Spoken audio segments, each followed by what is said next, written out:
In this exercise tutorial, I'm going to be taking you through how to do the reverse fly with a looped resistance band. Now, firstly, all these resistance bands come in different strengths, so you want to pick one that's applicable for your strength when doing the exercise. Now, ultimately, this exercise is primarily going to work the rear deltoid, so the back of the shoulder, and it's also going to work the muscles in between the shoulder blades, primarily the rhomboids and also mid-trapezius.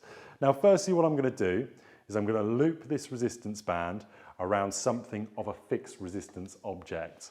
So simply put, something that's not going to move when I do the exercise. I'm looking for this to be just below the shoulder. So this is shoulder height for me. So this is placed just below shoulder height, and that's so I can get a nice contraction through my shoulder blades. Now, dependent on the resistance band you've got, if you've got a really easy resistance band, you'll be able to come out and give yourself enough resistance by stepping away from whatever you've suspended the resistance band to. If you're using a really heavy one, you might want to start off by having some slack on the resistance band. Remember, the further you come into the range of motion of the exercise, the more resistance is going to be on the band.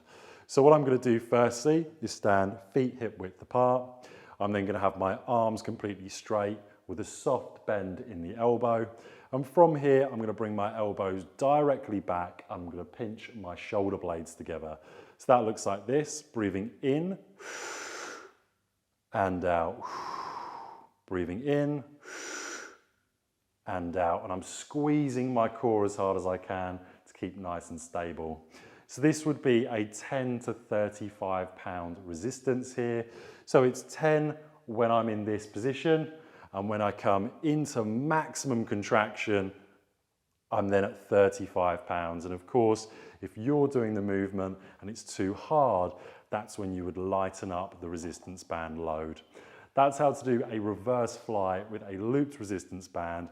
If you don't have a looped resistance band, or it's not quite right for you, check out some of my other videos on reverse flies. I've got plenty of different variations.